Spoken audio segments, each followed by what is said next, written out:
What's good with it? Lucky Lefty podcast. The Onora boys are in the building. That's right. Shaun Davis, the original Lucky Lefty himself, Malik Zaire. It's game week, and we're brought to you by Onora Whiskey, OnoraWhiskey.com, that premium American whiskey, OnoraWhiskey.com. And if you drink, by all means, make sure you do so. Responsibly. You got to do it responsibly. Yo, seems like everybody's over in Ireland. Jack Swarbrick has some very interesting things to say. That's right, of course. On his way out. Just real loose lip on the way out. It's amazing how that is, right? He's copping pleas. Oh yeah. Just trying to write that end of the story the right way. Man. And then Vegas, what's going on? The over under goes to 50, drops back down to 49. Vegas is so unsure about Notre Dame Oh man, we knew in that when this they had matchup.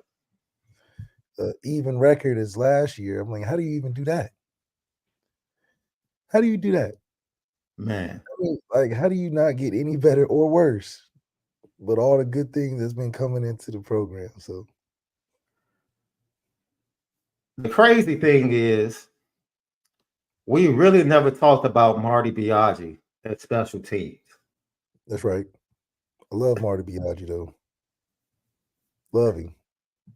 Big shoes to fill. Notre Dame special teams unit, pretty good, pretty impactful last year. I wonder if that's the one unit everybody's most excited to watch. The bar was set pretty high last year. Yeah, which unit are you most excited to watch on Saturday? LL question of the day. What about you, Left? I definitely think special teams is the exciting factor due to the unexpected bar that they set pretty high last year, and just the amount of guys we have that are just dynamic athletes as two-way players that are going to find their role on special teams. It's the first kickoff of the year, so people are going to be excited to get out there. So it's going to be huge to see what young guys are involved in special teams, what veterans are involved in special teams, who wants to set the tone for the season. I mean, that's the first play of the game. And also just be able to show versatility and show that we got some athletes. A really good special teams every year is Ohio State. And Ohio State's and Alabama and their starting units are usually starters and guys that are on the rise. And you get to see just how athletic they are each kickoff because they're down on the 20 by the time you catch the football. One of the most amazing things I've seen in college football is their special teams unit is on it.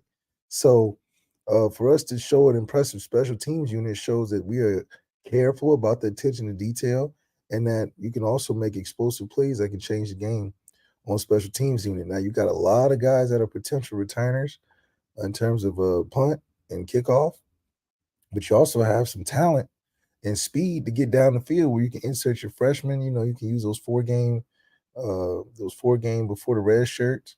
Maybe you see a Drake Bowen and Jaden Osbury in there running down on kickoff for special teams, or you see a great punt coverage. I haven't heard much about our kicker, in fact.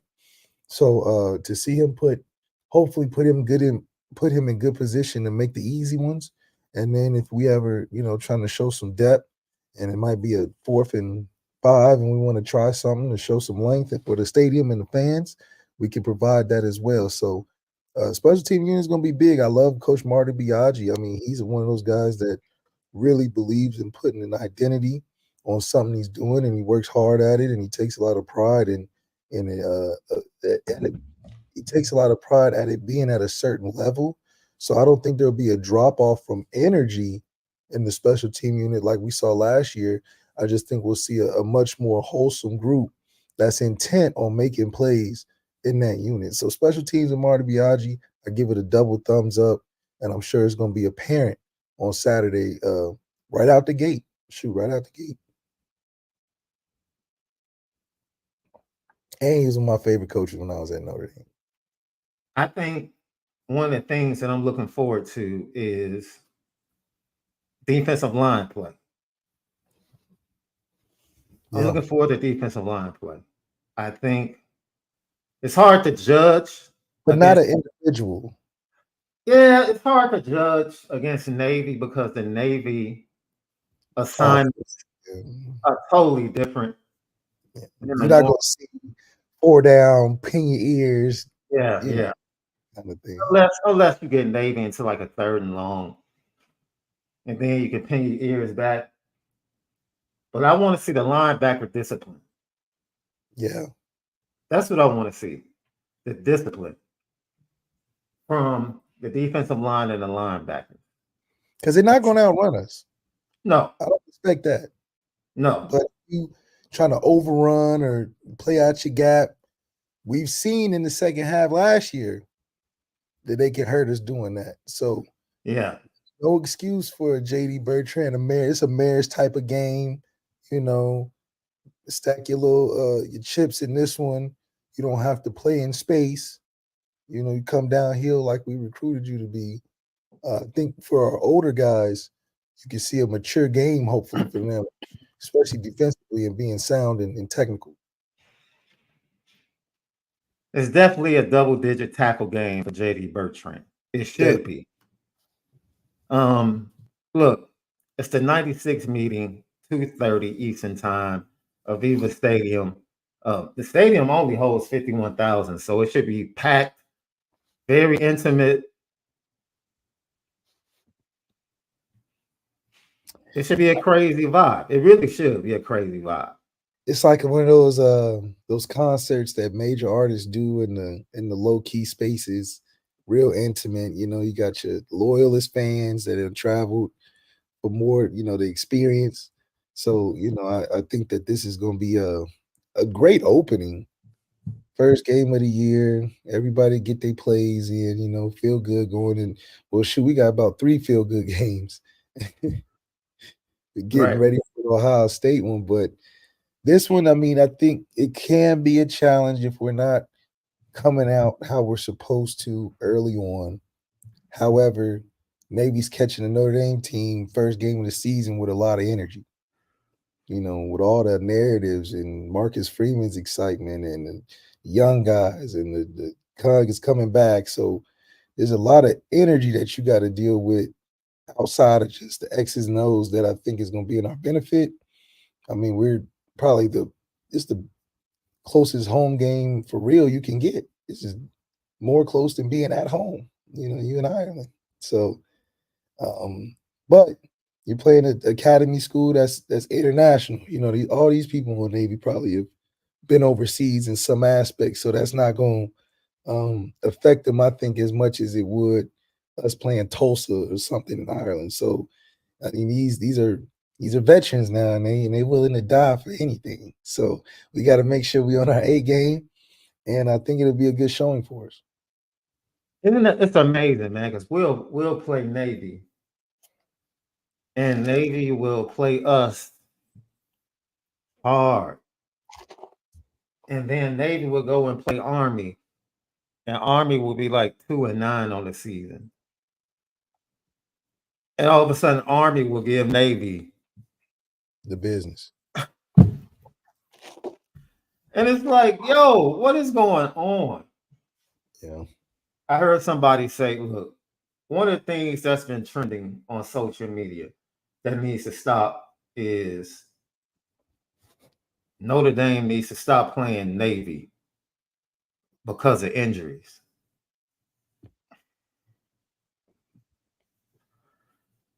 People, Notre Dame needs to stop playing Navy. It's no benefit. It's a brand benefit.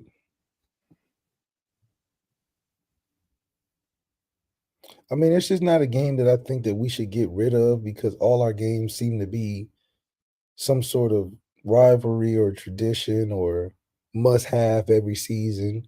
It's hard to not put a Stanford on there, hard not to put a Michigan anytime that gets a chance to come around.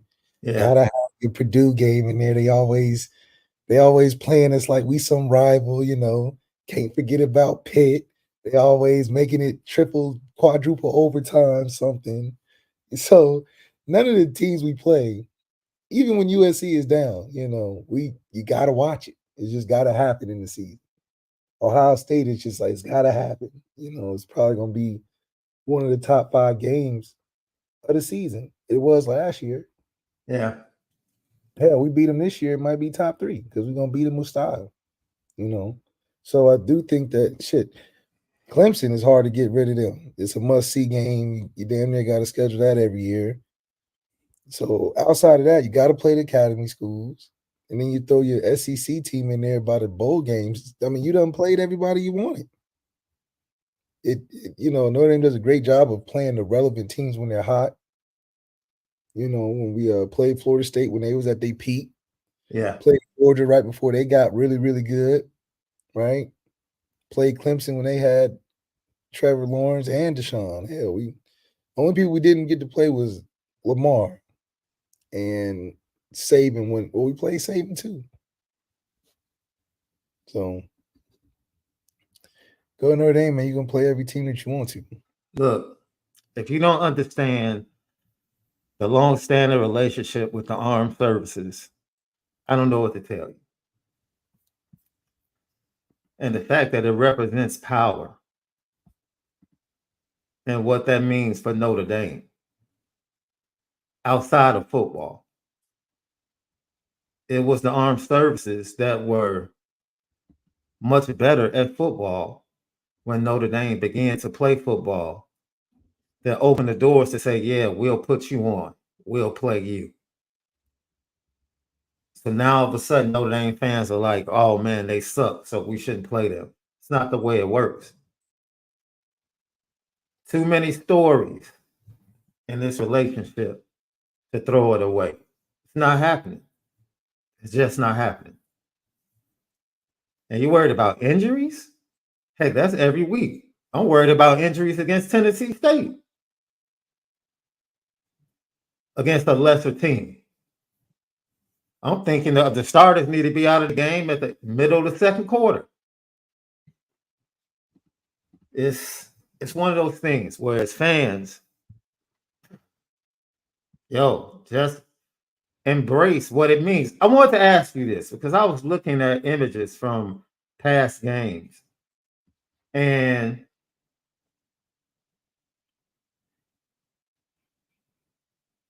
post game, locking arms with Navy. Like, what is that like? Because usually you guys lock arms and you sing the alma mater for Notre Dame. But to do everything with the midshipmen after the game and have it be a joint celebration of the alma maters, what's that vibe like? Well, it's like, standing in front of the class and doing the Pledge of Allegiance every day before school. You hold some reverence to it. It's just one of those things you gotta pay respects to. You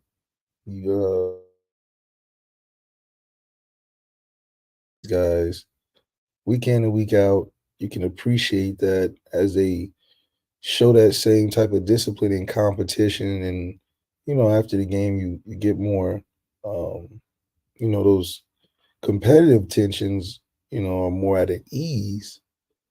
And at the same time, you're able to really just share that moment together because you know that it can carry forward and it's been a tradition for a long time. And you get swept up in the moment in a sense, and they do their whole routine, and it's really cool to see how tradition on the religious side and Notre Dame and what they have, and then you got the Army side, kind of church and state kind of thing. It's kind of cool to see how we're able to meld that and come together after a football game. It's a pretty wholesome thing, underrated experience that you get to have each year, especially playing these academy teams. It's crazy because when you think about it, they're much smaller than you guys, but they seem like they are much stronger than they look. Oh yeah, it's a You know, resilient. Yeah, it's a resilient type of thing they got. you know what I'm saying? It is one of those crazy things. You'll see a defensive tackle that's like 280, but that dude is like rocked up, holding the point, It's crazy. So, as much as a mismatch as you think it is, the resiliency, the spirit, the strength, and the discipline. Navy and Army are always like best in the country at um, turnovers, penalties. Like they just don't make mistakes. Right. So it's literally a game where they force you to beat them. Like if you're better than us, beat us, and we'll tip our cap. So that's a good way to come out of fall camp, having to show that you can match their discipline and match them in those aspects and just flat out beat them because you're better. Right. Right. To beat a disciplined team like that you know is going to be disciplined. Yeah. You doing that all week and to out execute that. It means it's like a double win from a team chemistry standpoint because you know that you have trained yourself and allowed yourself to be able to lock in when it's time to get the things done, even though you may be a better team athletically or in the competition space. The discipline aspect is encompassing everything. So I know as a coach, Marcus Freeman will be really excited and proud that the team was able to be disciplined enough to take care of business against a team that is built on discipline. So I think it goes a far way, and it might add to, um, or it might kick in later in the season when we need to punch in drives or get some stops against the teams that we're expected to go toe to toe with and really make some headway.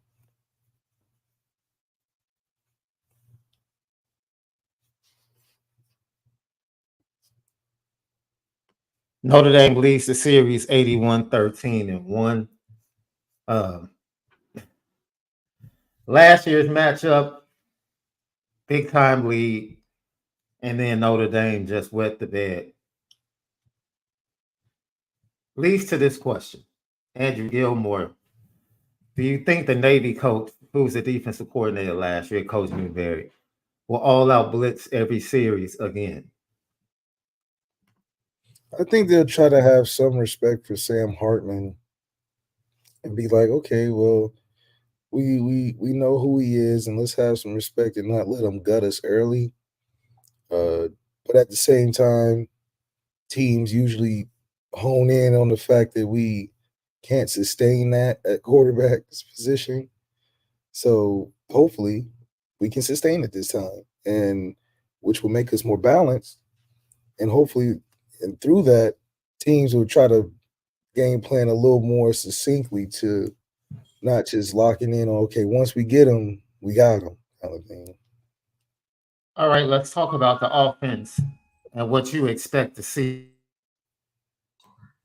Coming out from the first series, Coach Leak wants to attack Navy with what? Definitely want to test their outside. We know that they probably spent all off season really trying to solidify the interior to be like, if we're gonna lose, let it be on the 500 yards of passing. I would expect going in. Um, the safeties and corners are probably going to play a lot tighter to the line of scrimmage.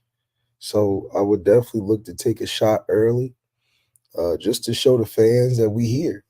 Sam Hartman, we cashed in on him, and this is what we get for it. So taking a shot early against a team that I don't think is going to play too far off the line of scrimmage against us early on. So obviously with that, we got to be able to still run the football with Aldrich. He was in all these commercials. Expect him to be touching the football early in combination with something that we're looking to hit deep. And then you'll get the everything in between after that. You'll get your Chris Tyree sweeps. You get your Chris Tyree running your hitches and inside stuff. You're going to see some tight end action. Hopefully we can get a 10 personnel in there before halftime. I'm expecting us to really put up 28 in the first half. I think that would be a very good identifier for the progress we've taken in the run and the pass game, because I don't think you can score 28 points, especially against this team, just running the football. So a nice balance of running and throwing the football against a team like this. You're not going to get many possessions, so each possession you're looking to score. And so with that, I do expect us to have a nice early explosive mixed with some Audric, get Sam a couple of easy throws, and we should score 28 in the first half.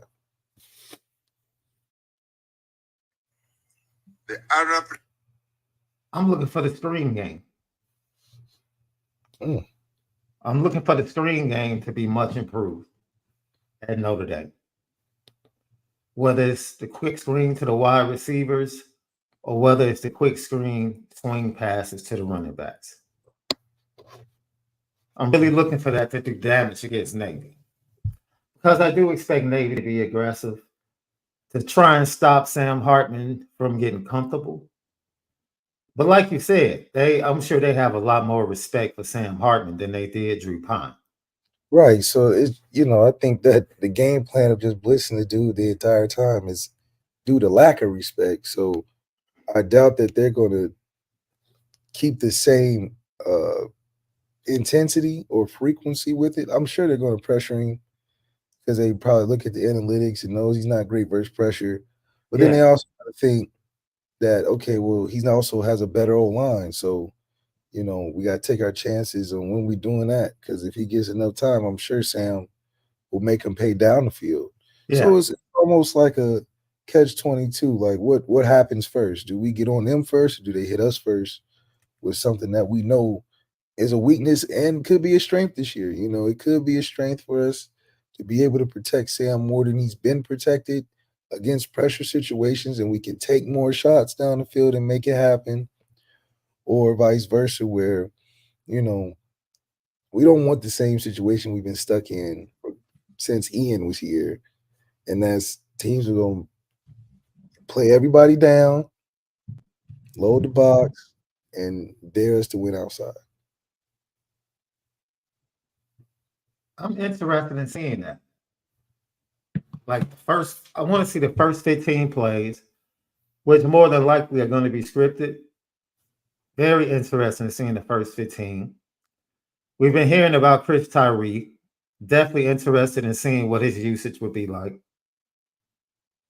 And then, blitz pickup from that starting five on the offensive line.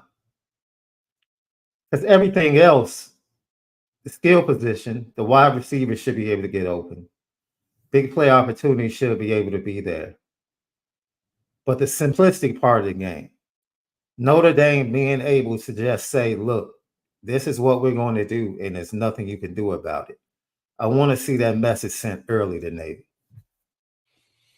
I mean, that's the ultimate goal, I think, is to be able to have the offense have things where it's like, it's just we're too good. I think that's also a great qualifier for teams that are going to make runs this year. Look at teams like last year, Tennessee, early on. I mean, some of the stuff they were doing, putting up 55 points a game, it's just like, that's just too good. And ended up going on a run later in the season, winning some big games here and there. But point being is that we don't want to play close with teams we shouldn't play close with. Teams like Navy, they got to pay. We got to make them pay. We can't leave them playing close, and because it's sending messages to college football, because everybody in college football knows you're supposed to win, but they look at you sideways when you're winning by 7. You're winning on the last minute drive. You're winning by 10 even. Some of them teams that are looking at us down the road are like, man, it'll be Navy by 10. We got them. Hell, what do you think Ohio State thought when we put – I'm not Ohio State. What do you think Clemson thought or USC thought when we saw us put 16 up against Stanford? When we put up, 13 against Marshall? That's why Caleb Williams wasn't panicked at all, because he's like, man, I know if anything, y'all not going to score enough points to beat me, so I'm going to start sliding around, jumping over people, they're going to put the crown on my head. They're going to do all type of antics, right? Because that was set forth from the beginning of the season.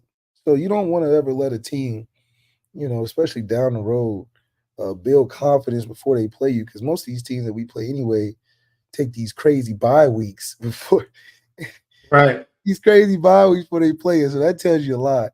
But don't add on to it by beating these teams we're supposed to beat by 5 and minuscule points. That's why for me, people are like, well, the running clock had something to do with, the point spread off. Man, Because we supposed to have a guy that we can get 2 play touchdowns, exactly. touchdowns, explosive, something crazy where we can make up for it. Where, yeah, you may keep the ball for 8 minutes, but we scoring in 2 minutes. Keep that, repeating that process. And then by the time we get up 20 points, now you have to play faster. Now you got to play football, Yeah. You got to throw the ball a little bit more. Notre Dame is going to be able to dictate pace in this game. They should be able to dictate pace. Hell, in most games, I think we should take pace damn near in every game except maybe SC, maybe. Yeah. Well, we know that's a high-paced game regardless. Yeah, the SC game, we're going to have to be on our on our stuff, but every other game, I just don't see us being out of whack where we got to, find some inner fire or, try to trick them and do something crazy because we really should be controlling most of the games that we're in. So we look for Notre Dame to come out, start fast. If Notre Dame goes 3 and out, I would be disappointed. Why? Because we known to do that. We've been known to remember. We've been known to catch the game in the second half. So don't be disappointed. Yeah, I'll be disappointed, love. Don't be disappointed. Thoroughly disappointed. You not feel the me? First drive, not the maybe the No, bro. No. No. The jet lag be on your legs a little bit. You gotta get hit a little bit. Come on, man. I'm just saying, don't be surprised because we known to lay a nice one for you at the least expected times. Marcus Freeman got to have his face. He gonna be on the mic, gripping his teeth and all type of stuff.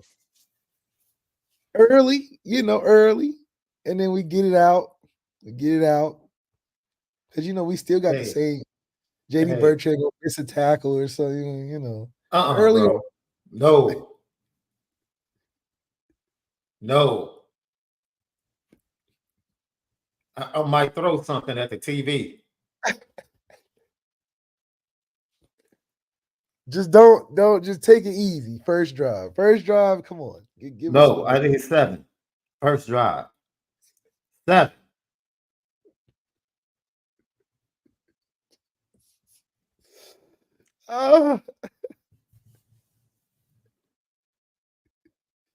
We got to though, huh? We definitely got to put 7 on the board first drive just because it's just you done shot too many commercials, Sam, for me. You done got too many Beats by Dre's, you the background of the Jerry Maguire remake. You look good doing it too. Damn near thought we hired Tom Cruise. Sam Hartman with his shirt off, with his girlfriend. With his girl, we done turned him into something now. Brand ambassador. I'm gonna need that 7.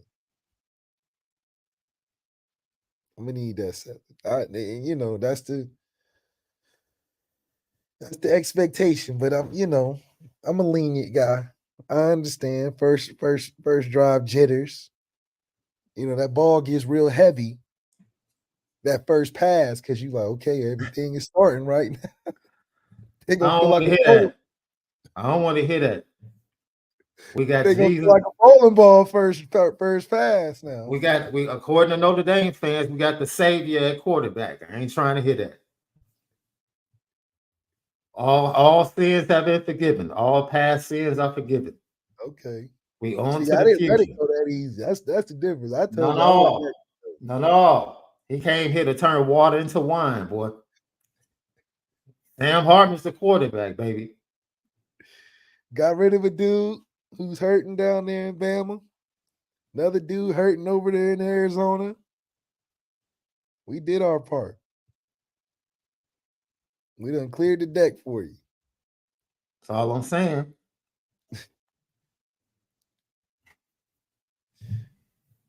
I definitely got Tobias catching the first touchdown. Really? Yeah. You got it. I got JT. They probably scheming up for JT. I'm But gonna go somehow, JT. I'm gonna go JT on a nice little corner route. if you want to do it the right way, you gotta get Tobias the first touchdown. JT gonna be there all season. Tobias getting thrown a touchdown is a recruiting signal. It's the Is old and it? it's the old and the new coming back. Expectations for the fans can be jolly. Because going 2 passes last season was just so egregious. Egregious.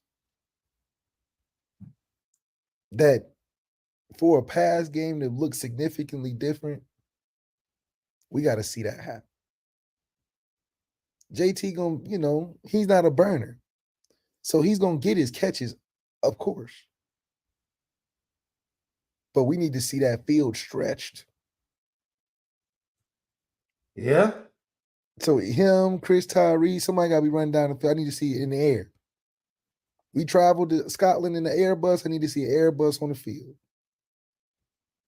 Let that thing fly. Because we can, we know Sam can chip and dip all the way down the field. That's what we had last time. We don't need chips and dip. I want a main course. I want something, prepared, filleted, marinated, game plan. We're trying to throw it past the 20. The other team need to be like, wow, I didn't know we came to the Notre Dame air show. That's what we need to see. Yeah, I know Nicola Diamond, we're gonna get that. Salerno gonna get his 6 or 7 catches underneath, and he's gonna skate for about 80 yards. You know how that goes. But what makes people feel better is seeing that ball fly down the field. That's what's gonna make the perception change. Yeah, we're gonna, Sam can throw for 300 yards, under 10 yards. We know that. We got a bunch of junk plays that we can do that with last year. The time's got to change. How many yards do you have Sam throwing for?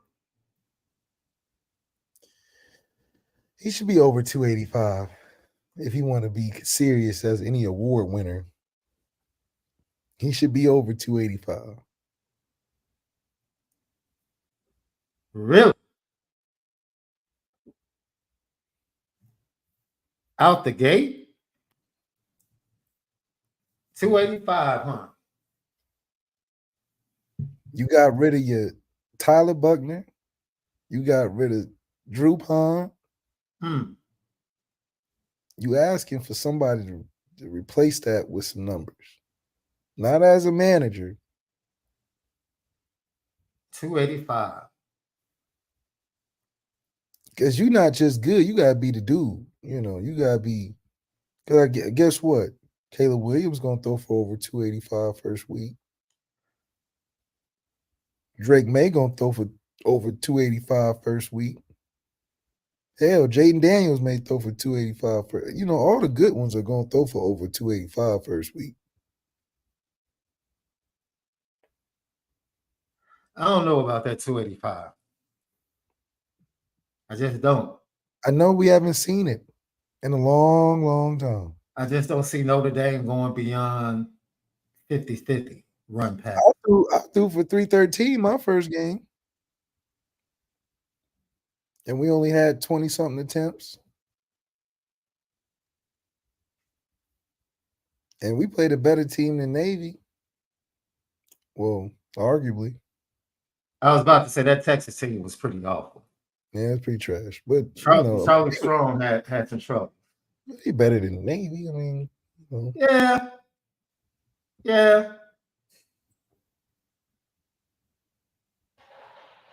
Man, you threw for 313 against Texas? In 3 quarters. I'm like, Sam threw for 12,000 yards. So I'm like, he got to, at worst, at worst. Hmm. I mean, You say what's going to stop him from not? I mean, he ain't going against Derek Stingley Jr. or Ben Morrison. He going against servicemen. He should be able to service those servicemen. 285. All them damn receivers we got in there. But Aldrich has to go for 100. Aldrich can go for 100 on minimal carries. The D line we're going against is under 285. You know, these guys are in shape. They ain't massive individuals. Well, LL Nation, what do you think? Over under 285. It would be a shame if we tried to run our way to victory. It would just be a shame. That's what I'm saying. We know we can go in here and run, but it would be a shame if we win running the football. So you think most of his yardage comes in the first half or the second half? Because they get up big, then they try to run the ball. We should start out throwing it. But I don't want the game to be we ran for 500 yards, threw for 150. Like, that's, in my opinion, defeating the purpose of bringing Sam. You would want the pass in the lead, the offensive category. So that way, when you look at it, you're like, okay, they can pass with a run game. Because the perception right now is, oh, they're gonna run still. That's why we ain't changing their record. They run so much that Sam ain't gonna have no chance to change the perspective. So I do think if Jared Parker wants to look different, not that we have to shy away from the run more effectively, meaning in picking and choosing your spots a little better with lighter boxes because we wearing them out from throwing the football. But anything under 250, you're like, man, this ain't no different than last year. I don't think this is a team. Last year we were begging Drew Pine to give us 150 by the and end I think of the year. this is not the team to be showing that Sam could be a manager for. I'm not really asking for that because I could have just kept Drew. Yeah. I'm asking Sam to make us look like we are a run and shoot team. Like we could be air raid on a regular basis. Because I mean, the run is not that it's played out. You need to run the football. Right. Hell, I would still run the football, but even with Najee Harris, they was throwing it and had a Heisman winner at it. So it's like yes, we're going to run the football, but we're going to win because we're throwing the football. That's what we need to show offensively. Because, I wouldn't be excited as much as I would. I know we're going to win, but I wouldn't be as excited as if I'm looking at the stats and I'm like, oh, 5 running backs got all 100 yards. And, you got 50 yards from JT, 20 yards from Tobias, 30 yards from Chris. It's like,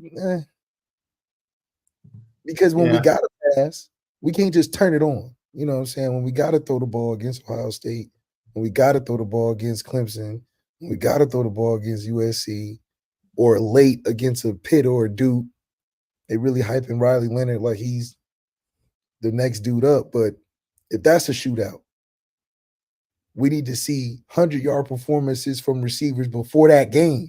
You know what I mean? I don't think we're at the maturity level at the receiver room to go 2 catches for 20 yards and then the next week 8 catches for 120. You see what I'm saying? We need to get these guys going consistently so that we don't have to turn around and be like, Sam, save us. Just start balling out and making plays. Start throwing crazy dimes and all. No, he need to be doing that from the trash games we're playing to the best games we're playing. So Navy need to look like Ohio State, need to look like Clemson, need to look like Duke, where he out there just nothing you can do, just slicing and dicing. Don't have him looking like a handoff machine, just because we know we can win that way and not challenge our offense, right? And then turn around when the game get close and be like, all right, throw for 500 this one. I don't think Sam's good enough to do that. I don't think he's been there long enough to have an offense for that. I think our offense is we got all these good players and we got a nice rental. Let's go balls to the wall, and then we can fall back on our run game. That's how I would do it. Fall back on the run game, attack with the passing game. So first half we should have 28. You know,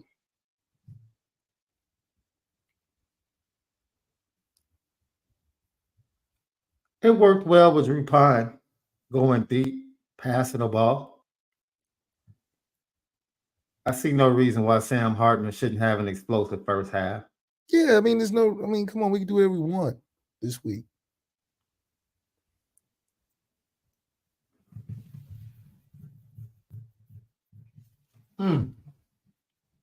We need to let them receivers know that they chose the right school.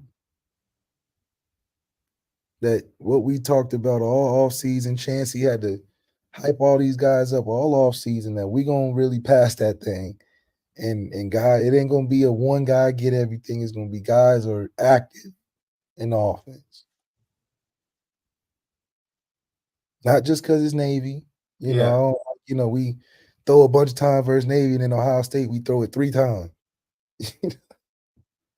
Because we want to hold the ball, that whole let's keep them off the field. That whole I think teams that do that don't believe they're going to win going into it.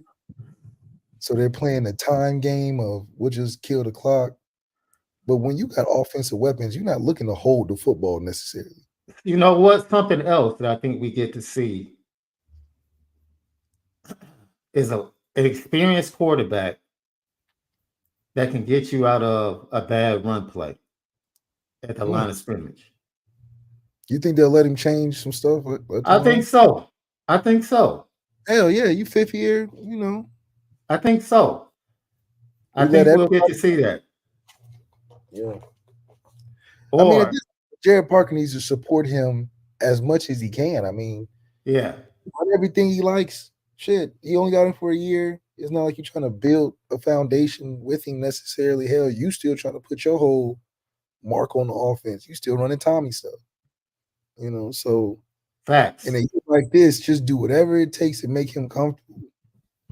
And then the stuff that works, keep it, and then work on it with Kenny and those boys,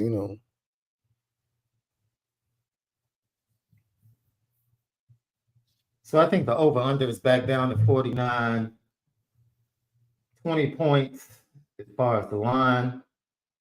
We'll see. Vegas gets tricky right before a kickoff. So Notre Dame, Navy, 2:30 on Saturday. Quick start by the offense. I'm looking for 7 on the first drive. And I'm looking for the defense to be disciplined. JD Bertrand, I need 10 to 12 tackles, a couple tackles for loss. Riley Mills, Howard Cross, cause havoc in the backfield, tackles for loss, couple of interceptions on tip passes or balls just being thrown up on 3rd and long, maybe even a strip sack for a touchdown. We should see all of that. It should be a dominant performance. A dominant performance. I would venture to say that the defense is probably itching just to play somebody other than their teammates, but they're probably itching to get to Central Michigan and North Carolina State. Yeah. Right? Because it's not too much resistance that's going to come from Navy and Tennessee State in weeks 1 and 2. Those are the weeks where you get your plays down, get your calls right, But at the same time, all these teams are going to give us their best. So as much as we know we're going to win, these teams are going to play a little bit better than what they should and how they usually are. And for us, being in a dominant mindset, it shouldn't make a difference. But also, we should be looking to smash teams, not compete with teams. when it's yours, you're not looking to compete. You're looking to smash and win. So I do feel like Marcus Freeman's got to set that tone early, man, and and and really grasp the leadership that has to come out with that because he can't make any tackles, but inspiring the team to be able to garner that leadership early. Somebody got to pop out of this game and be like, okay, watch out for XYZ player moving forward because he just shows something a little different. I think we'll see some of that. So are you expecting Marcus Freeman to be more aggressive this year? I want to see Marcus Freeman have more of a personality on the sideline. I think he shouldn't be as uptight because at the end of the day, man, you done did everything you can, honestly. I believe Marcus Freeman has done everything the man can do to put himself in a position where you just got to let your fruits and your fruits of your labor be what it is. And I think you've done a good enough job to where you can enjoy that through the season by being engaged on the sideline with the team. You don't have to be so uptight. I think that's a little more played out because, hell, even the best coaches don't act reserved. So I don't know if that's what Marcus Freeman wants to portray, but Yeah. I think what you've done so far, you've been very hands-on. So I don't think it should change when you get on the sideline. Lucky Lefty Podcast, audio edibles every day. CFE Nation, go lock in with us over there. Make sure you give us 5 stars. iTunes, Spotify, Lucky Lefty Podcast. We spit it different. Left, I wasted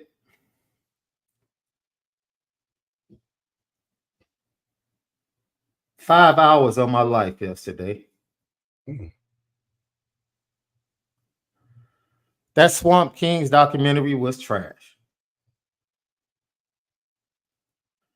Documentary on Netflix chronicling Urban Meyer arriving at Florida and that whole era.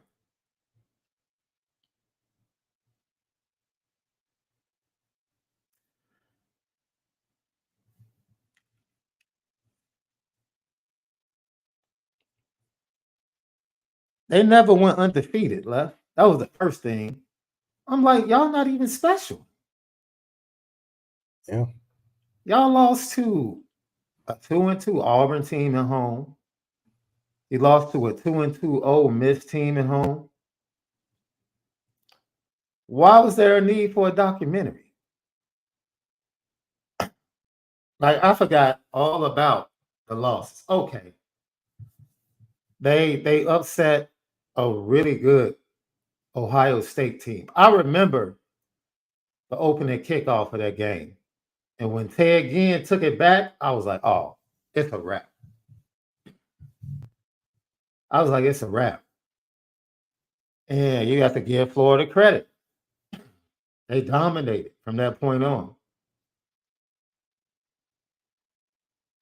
But other than that,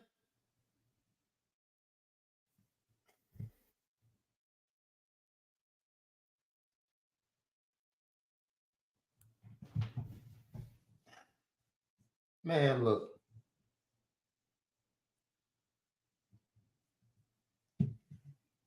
My favorite part is when Nick Saban and Alabama beat Florida in the SEC championship game, and I got a chance to watch Tim Tebow cry on the sideline.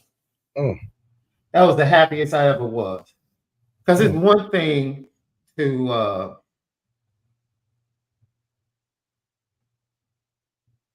highlight what young men do in sports, but then it's a whole nother thing to go overboard, bro. Yeah. And people just went overboard with Tim Tebow, bro. Just, it's like, okay.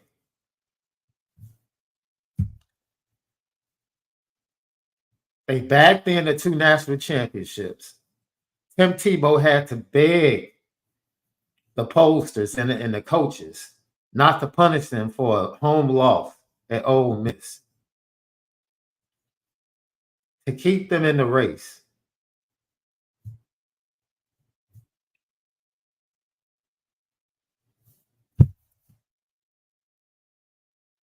It was just boring, man. It was flat out boring, bro.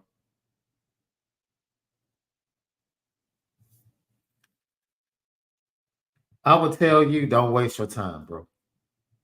Don't even waste time. Don't even waste your time. I would enjoy a documentary on Billy Donovan and his two national championship teams that actually won back-to-back titles in basketball. Mm. They didn't talk about any of the scandals. They talked about Cam Newton being on the squad. Never mentioned his case. They never talked about Aaron Hernandez and his troubles.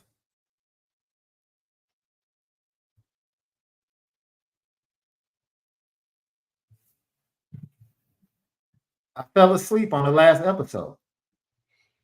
Yeah, you know they was gonna clean it up. They're not gonna they're not gonna make it like Tiger King, I'll tell you that. Man. Now I'm trying to figure out.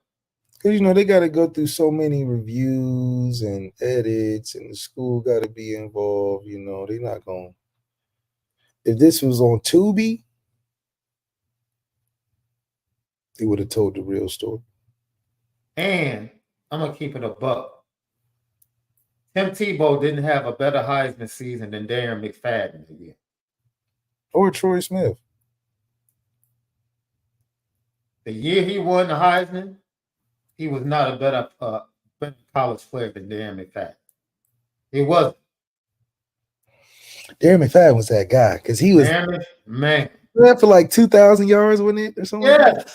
Like it was something like man, every week it was like they're putting 11 in the box and he's running 80-yard touchdowns. And Florida had like 3 losses that year. Yeah.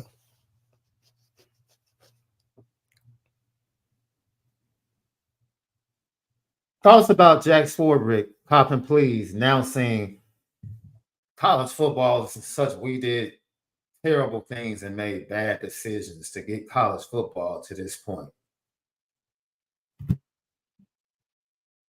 Jack, what are you talking about? I'll tell you the biggest decision that was made that caused all of this.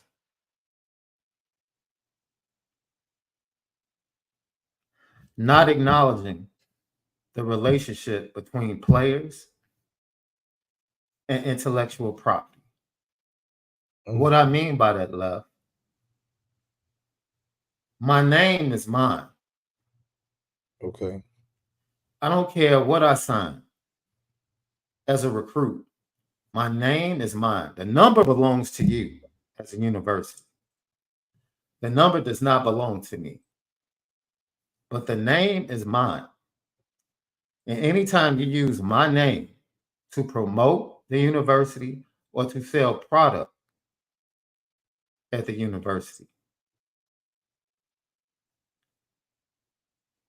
we're in a relationship, a business relationship, and we need to figure out how that's going to be handled.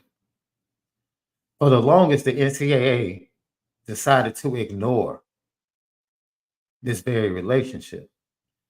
It's kind of like Blue Magic from the movie American Gangster. You remember the scene where Denzel went to Nicky Barnes at his club and said, we need to have a conversation. Yeah. And he told Nicky Barnes, you're using my name. My name is my name. If you're going to call it Blue Magic, don't step on it. That's right. Don't add something to it. Don't take something away from it. Because my name is my name. And it's known for a certain level of product. When the NCAA chose to ignore the relationship between the athlete and their names. They basically just tried to take the name and do what they wanted to do with it. Step on it, sell it how they wanted to sell it, profit how they wanted to profit. That's right. Lower the price, pick up the price, control the market, whatever they wanted to do. And they ignored it for so long that once the courts got involved, it was an avalanche. Now, athletes have no respect. Even people that are alumni in Notre Dame that hold fast to, we don't need to sweat people to come play football at Notre Dame. We shouldn't have to pay people to come play football at Notre Dame. Yeah, that's crazy. Ladies and gentlemen, You pay people to teach there. ladies and gentlemen, it's 2023. Those days are gone. Hence why Jack Swarbrick is walking out the door. Because he can't handle what's coming.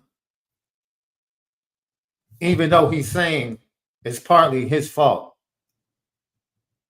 that things have happened the way they happened. So how does this impact Marcus Freeman and Notre Dame moving forward? Jack Swarbrick saying, man, we screwed up. There's no way Cal and Stanford should be without a conference.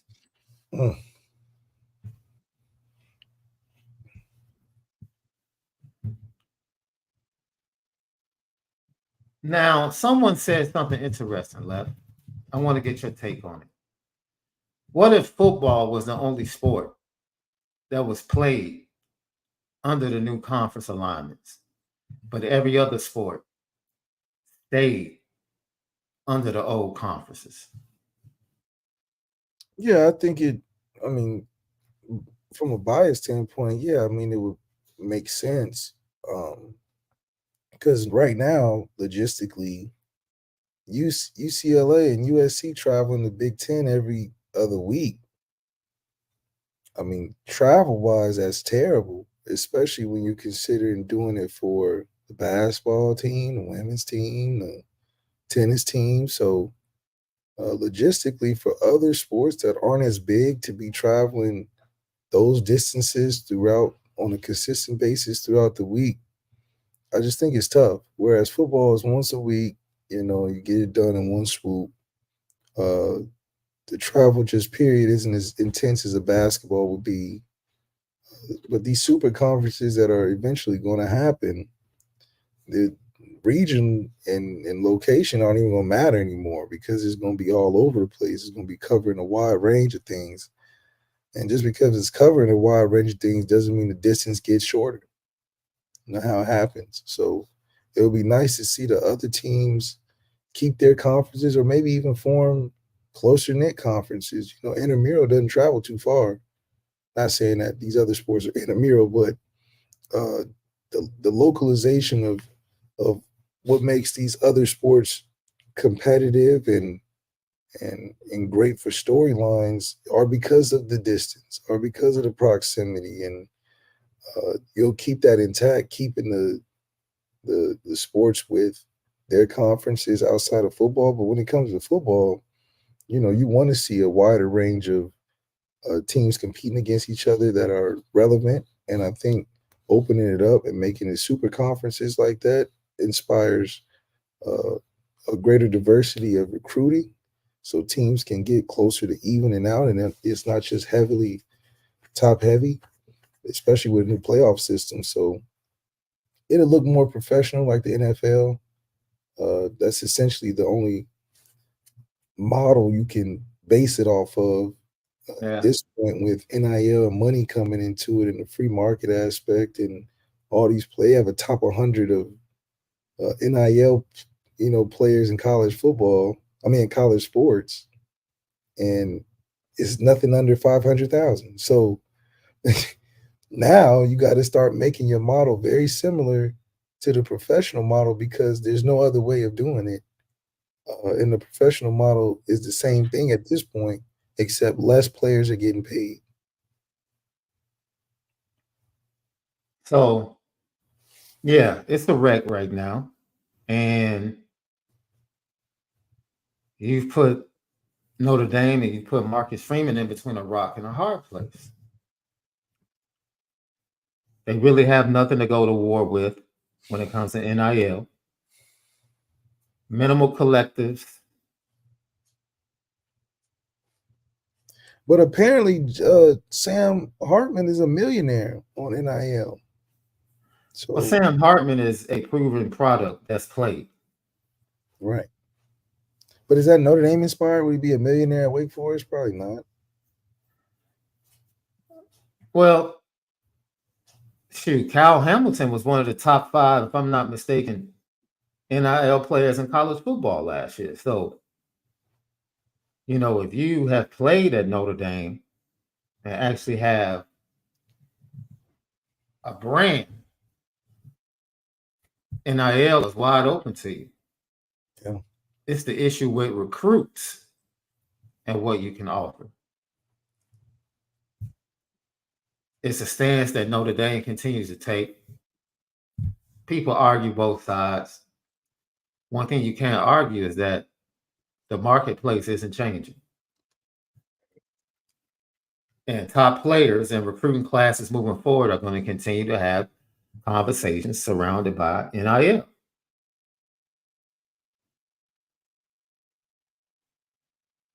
It is what it is. Lucky Lefty podcast. So that's us talking about the Notre Dame offense versus Navy. Jack Swarbrick, Swamp Kings. Left. Are we doing 2 shows today? Might have to, yeah. Let's get it. Your defense in. Yeah, we got to talk defense tonight. So we'll do a primetime show tonight. Lock in with us. It should be around what's 5 o'clock your time, Left? Yep. Works for me. 5 o'clock Pacific. And 7 do 6, sorry. Do 6. 6 o'clock Pacific, 8 o'clock Central. Prime time. Lucky Lefty podcast, man.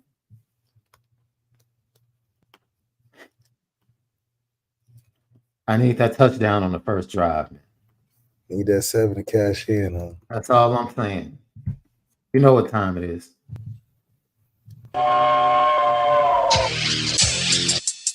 Petticoat.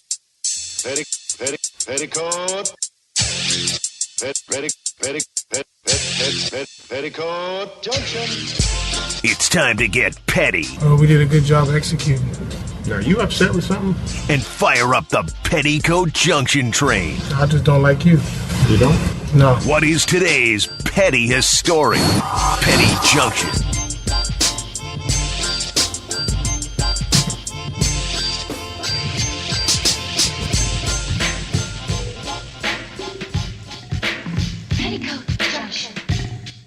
Petty Junction, Petty Story of the Day, brought to you by Onora Whiskey at NoraWhiskey.com.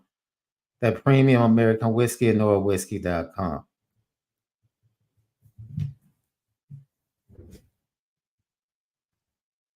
I think it was interesting. Shannon signed with the ops, man. Who? Shannon signed with the ops, essentially. Who did he sign with?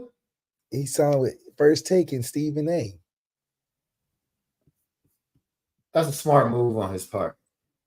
But he signed to his podcast under Colin, which is, I don't know how that's different than having it under Fox. I mean, FS1. I don't know. Well, it depends upon the ownership. Well, he signed under Colin's podcast network. Yeah, but it depends on, once again, they might have given him the best splits as far as ownership rather than ESPN. ESPN wasn't going to give him a great split podcast. So ESPN's podcast division is... It's terrible. Yeah, it's below average at best. Oh my gosh, below average. Yeah, Brian Windhorst, bro. Name a big time podcast under ESPN's umbrella. I can't even name one. Exactly. I was going to say Stephen A. Smith on the petty train,